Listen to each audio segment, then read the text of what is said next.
नमस्कार मैत्रिणींनो, माय डेली या चॅनलमध्ये तुमचं खूप खूप स्वागत आहे. तर चला तर मग आज आपण पाहूयात की ब्लाऊजला गोट न लावता दाब शिलाई देऊन गोलगळा कसा तयार करायचा ते. तर हे बघा, मी गळा रुंदी 2 घेतलेली आहे आणि गळा लांबी 9 घेतलेली आहे.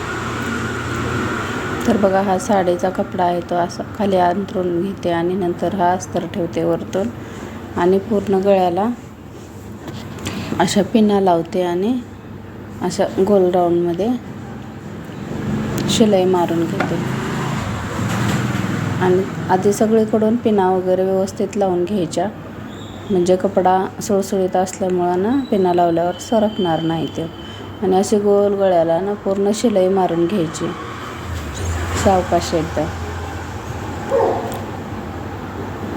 आणि पूर्ण असा प्लेन साफ हात ठेवायचा. आपण असं जर नुसतं बोटानं वगैरे धरलं तर असं गोळा वगैरे कपडा होता, असं पूर्ण प्लेन हात ठेवायचा आणि शिलाई मारून घ्यायची कपड्यावर. गळ्याला पण मारून घ्यायची आणि खालच्या पाठीच्या भागाला पण मारून घ्यायची.